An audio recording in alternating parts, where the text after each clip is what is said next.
সংস্কার পরিষদের অস্তিত্বই নাই। সেই সংস্কার পরিষদের এখতিয়ার এখানে ডিক্লেয়ার করা হয়েছে যে 180 দিনের ভিতরে এই আদেশে যা যা আছে সব করবেন। আদেশটার মধ্যে মাননীয় স্পিকার যে সমস্ত তফসিল দেয়া হয়েছে 30টা তফসিল দেয়া হয়েছে। এই তফসিল আমি তো মনে করছিলাম 48টাই তফসিল এখানে দড়িয়ে দেবে, পক্ষে 47টা। বলছে জুলাই জাতীয় সনদ 2025-এ যে সকল বিষয়ে ঐক্যমত হয়েছে ঐক্যমত হয়েছে উইথ নোট অফ ডিসেন্ট।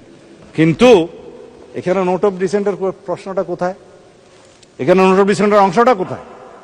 আপনি প্রস্তাবটা করলেন আর নোট অফ ডিসেন্ট সহ যেভাবে আমরা ঐক্যমত হয়েছে সেটা লিখলেন না।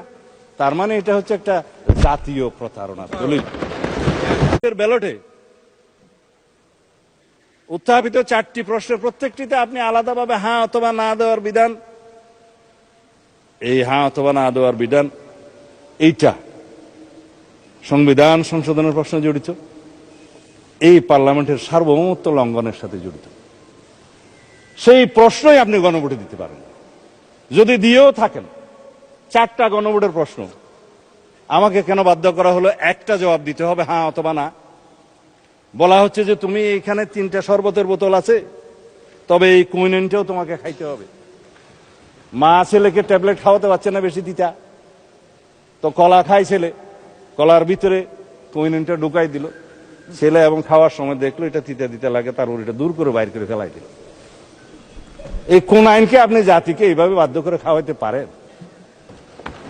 3টা প্রশ্নের সাথে